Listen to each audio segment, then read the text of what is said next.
Okay, when this referential integrity is enforced, we must observe the following rules. We can't enter the value in the foreign key field of the related table that doesn't exist in the primary key of the primary table. So if you are choosing one key as a foreign key in the related table, that key is not available in the primary table, then we cannot enter the any value. But in case of this example, here we have a foreign key field that is client ID, but this is available in the base table, that is in first table it is available, so we can enter the value. But if we cannot enter the values once we enforce that referential integrity, we can't enter the value in the foreign key field of the related table that doesn't exist in the primary key of the primary table.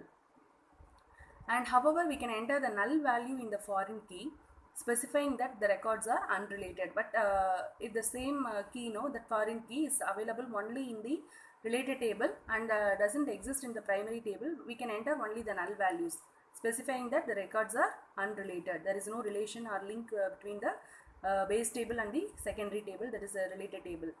Then you can't delete a record from a primary table if matching records exist in the related table. So we cannot delete any record because that record is linked with the related table also. So if you want to delete the record should be deleted in both the tables only simultaneously. So primary table, we cannot delete any record from the primary table if a matching records exist in the related table, if it is available in the related table. And next one is we can't change a primary key value in the primary table if that record has a related records. So primary key value also we cannot change it if the record has related records.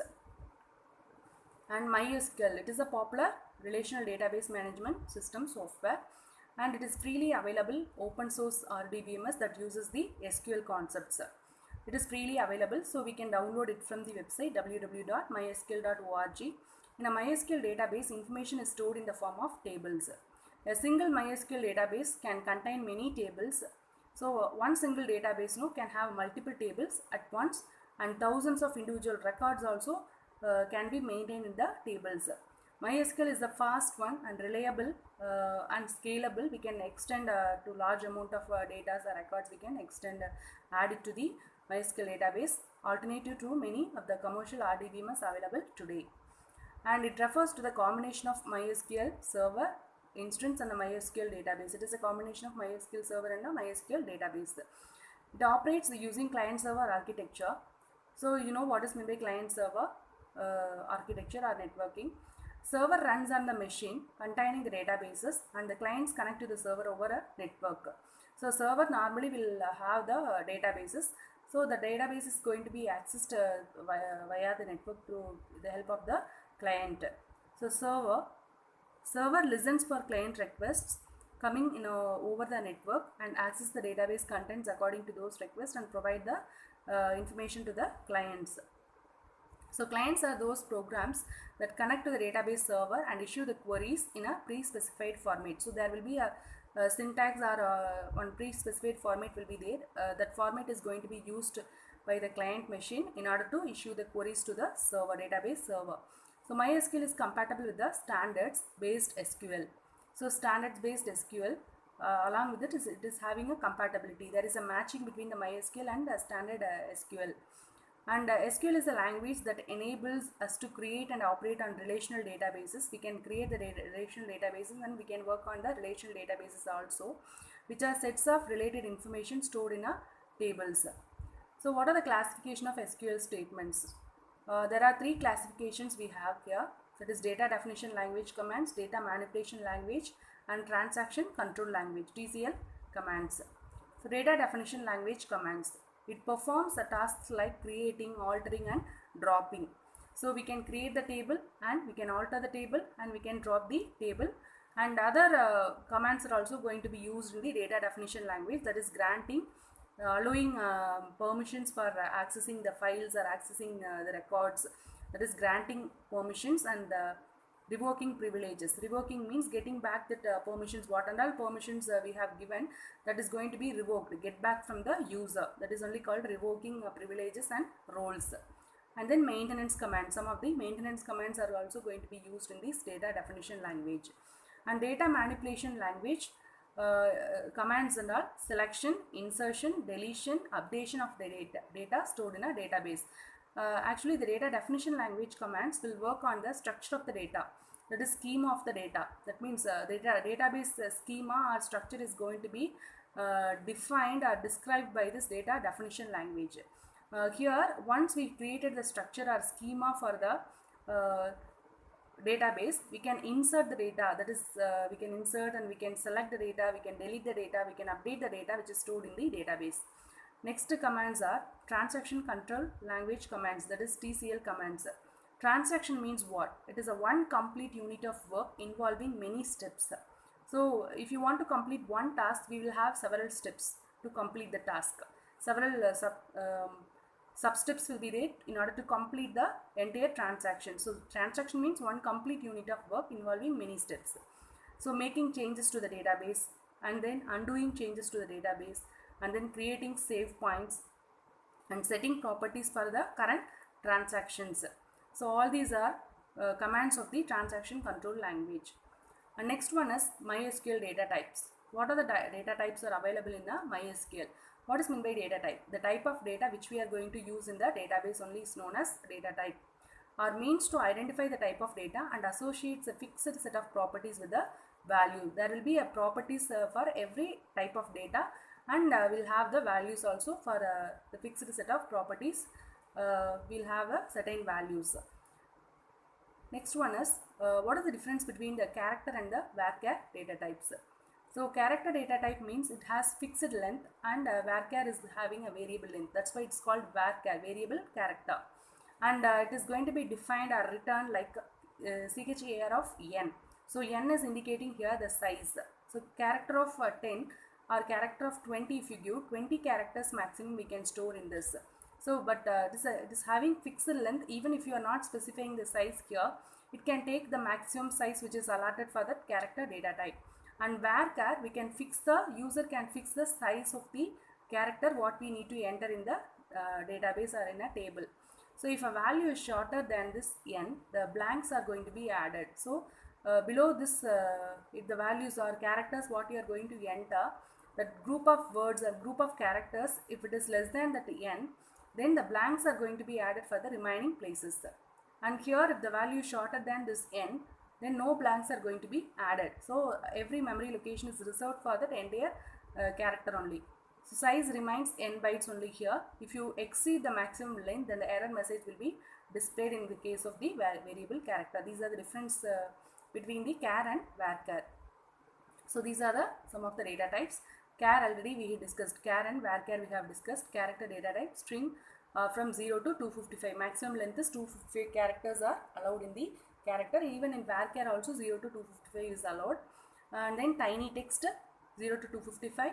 Text data type 0 to 65,535. And blob. What is meant by blob? Blob means binary large object that can hold a variable amount of data. That means mainly it is used for storing image files or multimedia files. So in order to store the multimedia files or image files, we will go for this blob data type. So next is medium text, then medium blob, and then long text. This is a range of the values which can be permitted here in this data type. Okay, and long text string from starting from 0 to here we have around million data types are there. Not million, more than million values we can store here in the long text. Then long blob also 0 to around a billion types of data, types of values we can enter here in the long blob. And then tiny int minus 128 to, this is the range of value which is permitted in this tiny int, that is minus 128 to 127 plus 127. And then small int, it is also integer data type, minus 32,768 to plus 32,767. Then medium int. So medium int also having a value more than crore. Range will be ranging from more than crore values. And then int. So int it is taking billion values. And then big int it is taking a quadrillion or quintillion values it is going to take. And then float, it is having a decimal values, that is point is going to be represented in the case of floating point. and double will have the precision formats, no, it will be higher than the floating point, that is 24 to 53 digits can be permitted in the double precision. And then decimal values, double stored as a string, so it can be stored as a string. And date, it is used to represent the date format in this format, that is year, month and date format. Okay, so year is going to be represented as the 4 numbers, and then two numbers we need to represent in case of M. So in between hyphen we need to use, and here also after month, no, hyphen we need to use. And then date, 2 numbers we need to represent for the date. So date and time, so date time data type is used to show the date also and the time also. Time is going to be represented in the form of hour, minutes and second. So here hour, minutes and second, in between we need to use the colon operator. So you need to remember these operators carefully, because if you are not following this format, you will get an error message when you are entering the values in a different format in the database or in a table. So timestamp will be represented everything in a continuous way without having any hyphen or colon. So this format also you need to remember, the same format only, but instead of this hyphen and colon operator, both are removed here in this case of timestamp data type. Next is time data type, only time is going to be represented as the hour, minutes and second. And enum, enumerated data type, it is one of the preset options, and set is also another data type, then boolean is also another data type. So these are the data types which are available in the MySQL. And how to access the database in a MySQL. After logging into MySQL, we need to issue the following commands. That is, you need to use the database first. So you create the database name. So use database name. This is a syntax for accessing the database or using the database at the end semicolon. For example, if you want to work on sample database managery, we shall write the following command. So after MySQL, after opening MySQL, just type after this greater than symbol, use managery, space managery at the end semicolon, and if you press the enter key, then database changed, like that you will receive one statement, and then you will get the MySQL prompt. So like this database is going to be used first before we create the table. So next, how to create the tables in a MySQL. So this is the primary step. Without the steps, if you are able to creating table, the tables will not be created and it will show the error message only. So you need to use the database name first, and then you need to create a table inside that database. The tables are defined with the create table command. So how we can define the tables in a MySQL? Using create table command. So when the table is created, its columns are named and data types, sizes are supplied for each column. So for every column, that is every field, what we have seen in the clients table and sales table, no, every column or attribute is going to be named, and then data types we need to give, and then size of the data we need to give, and are supplied for each column. So each table must have at least one column. At least one column every table must have, otherwise the table is, we will not say that is the table. So next syntax for the create table command is create table, table name, create, after that space, table, after that single space, again table name we need to give. Then there is no space, press enter key and then open the parenthesis. Without opening parenthesis, if you write this column names, then it will also show error only. So column name, first column name we need to give, and then the type of the first column. For example, client ID, if you take client ID will have a number, so int we can give, integer we can give, and size if you want to mention you can mention. So integer, there is no size, so just leave as it is integer, then give comma, and then second column name you give, that is the name of a person, client name.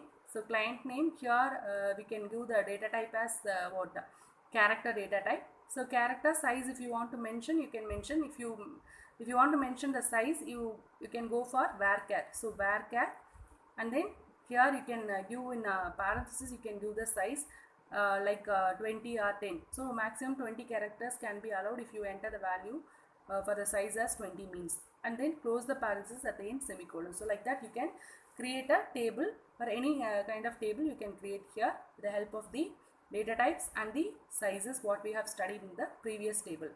And to create an employee table whose schema is as follows. That is, schema means what?